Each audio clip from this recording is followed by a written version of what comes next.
ইউএসএতে এখন সামার চলছে। জুন থেকে অগস্ট এই সামার সিজনটা থাকে। তো এই সিজনেই আসলে বের হওয়ার, ঘোরাফেরা করার, মজা মাস্তি করার একদম বেস্ট টাইম। কারণ উইন্টারে অনেক অনেক ঠান্ডা থাকে, এত ঠান্ডায় আসলে এত মজা মাস্তি করা যায় না।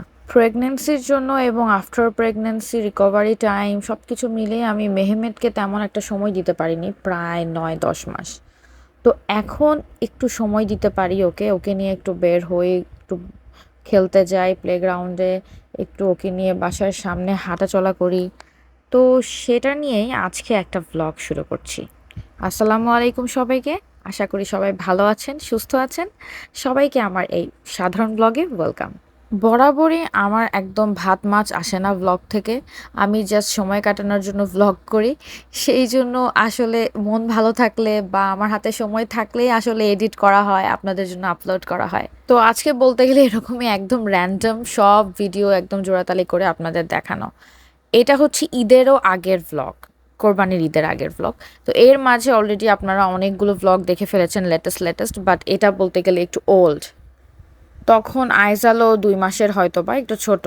তো আইজালকে নিয়ে বের হয়ে গেলাম, মেহমেদকে নিয়ে বের হয়ে গেলাম। মেহমেদের জন্য একটা সুন্দর বাঘের ড্রেস আমি অর্ডার করেছিলাম অনলাইন থেকে, কিন্তু সেটা না পরানো হয়নি। মূলত উইন্টারে পরালে হয়তো বা ও একটু মজা পেত, কারণ এটা সামারের জন্য একদমই না, খুব গরম লাগে, সোয়েট হয়। তবুও ও যখন ড্রেসটা দেখেছে, এটা দেখে ও আর লোভ সামলাতে পারিনি। এর আগে আমি যখন এসেছিল ড্রেসটা, তখন আর ওকে দেখাইনি। তারপর সেদিন ঘর গোছানোর সময় হঠাৎ করে ও ড্রেসটা দেখে ফেলে আর দেখিয়ে বলছে যে মাম্মা আমি এই ড্রেসটা পরবো। তো ওকে আর বুঝিয়েও আর স্টপ করানো যায়নি, এরপর ওকে পরিয়ে তারপর বের হলাম। একদমই বাসার কাছের একটা পার্কে গেলাম। ওই দিন শাওনও ফ্রি ছিল, শাওনকে বললাম চলো যাই। তো একদম বাসা থেকে ওয়াকিং ডিস্টেন্স, অনলি 2-3 মিনিট এরকম। এখানে একটা সুবিধা এবং আমার ভালো লাগে ব্যাপারটা, সেটা হচ্ছে প্রতিটা এরিয়াতেই একটা করে প্লেগ্রাউন্ড থাকে, খুব সুন্দর প্লেস। এটা ওয়াকিং ডিস্টেন্সের ভিতরে হয়, হাইয়েস্ট 5 মিনিটস to 10 মিনিটস এরকম ওয়াকিং ডিস্টেন্সের ভিতরেই প্রতিটা বাসার আশেপাশেই হচ্ছে প্লেগ্রাউন্ড থাকে। তো আমাদের বাসার কাছেও এরকম একটা প্লেগ্রাউন্ড আছে, এটাকে আমরা সিটি লাইন পার্ক বলি। তো ওখানে গেলাম। তারপরে আমার এত ভালো লাগছিল সেদিন, আসলে অনেক দিন পর পার্কে যাওয়া। আমরা অন্যান্য জায়গায় যাই, যেমন বাজার করতে গেলে সেখানে বসি, মজা করি, বাট এই পার্কটাতে সেদিন আমি অনেক দিন পরে গিয়েছিলাম। তো আমি সেদিন একদম ঘরের জামার উপরেই জাস্ট একটা কোট নিয়ে নিয়েছিলাম, একটা হালকা বাতাস বাতাস ওয়েদার ছিল।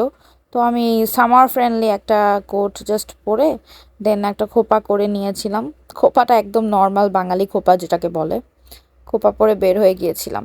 আর হাসছিলাম যে আমি কখনো ভাবিও নি যে আমি খোপা করে বের হয়ে যাব। আসলে আন্ডা বাচ্চা থাকলে খোপাটা খুবই কমফোর্টেবল হেয়ার স্টাইল, কারণ চুল ছেড়ে আসলে বের হলে খুব অশান্তি লাগে, কষ্ট লাগে। আর হিজাব আমার খুবই পছন্দ, হিজাব আমি অলওয়েজ করতাম, কিন্তু এখন হিজাব করতে পারি না, আমার দম বন্ধ হয়ে আসে। আমার একটু রিসেন্টলি এই প্রবলেমটা হচ্ছে, এটা প্রতিটা প্রেগনেন্সিতেই আমার হয়। আমার মেহেমেদের টাইমেও আমি অনেক দিন হিজাব নিকাব করতে পারিনি। আল্লাহ সুস্থ করলে ইনশাল্লাহ আমি আবার হিজাব নিকাব শুরু করব।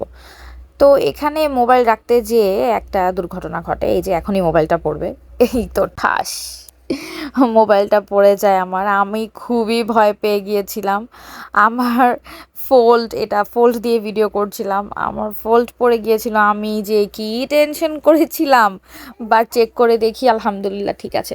আচ্ছা, ভয়েস ওভার যখন দিচ্ছি আমার সাথে কিন্তু আইজাল, আইজাল পাখির কুটুর কাটুর আওয়াজ শুনতে পারেন আপনারা, তো ক্ষমা দৃষ্টিতে দেখবেন।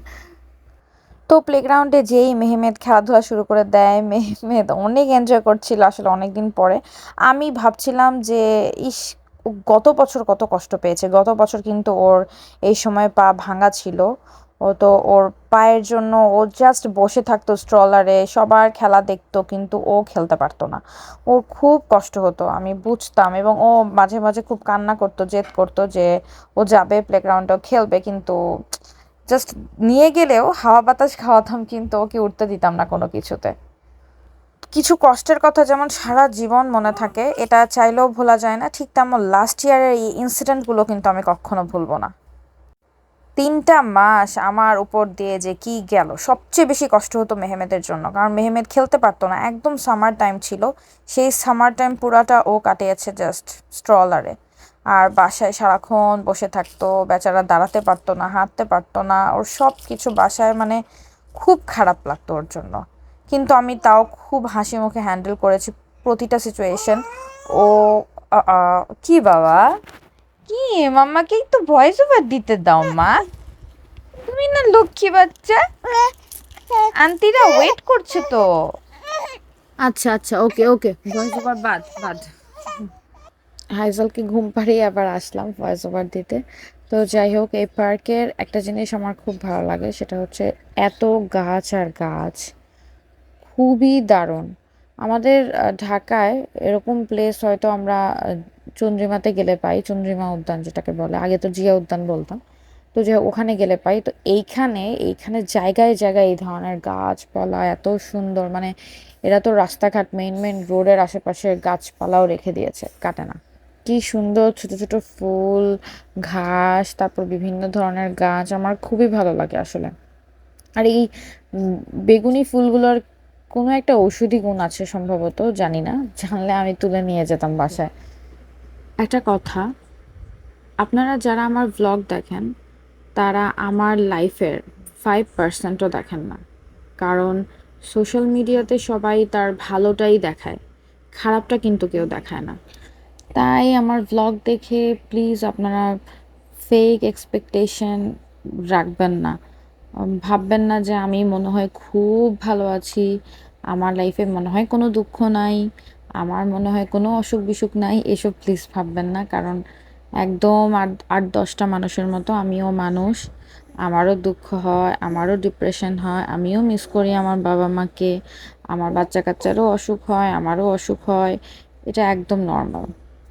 এই কথাগুলো বলার একটাই কারণ, অনেকেই আমাকে মেসেজ দেন যে আপু আপনার মতো লাইফ চাই, আপনি যেমন আছেন আমি এমন থাকতে চাই, আমার জন্য দোয়া করবেন এবং আহ, আমাকে বুদ্ধি দেন কিভাবে আমি আপনার মতো লাইফ কাটাতে পারি, আপনার মতো হাজব্যান্ড পেতে পারি, আপনার মতো বাসা পাই, আপনার মতো আমেরিকা যেতে চাই, আপনার মতো বাচ্চা চাই। তো এগুলোর একটাই অ্যান্সার, আপনি আপনার জায়গায় বসে ভাবছেন যে আমি অনেক ভালো আছি, আবার আমার জায়গায় আসলে দেখবেন, তখন বুঝবেন যে আমি আসলে নর্মাল আছি, মানে আপনারা যেমন আছেন আমিও তেমন আছি।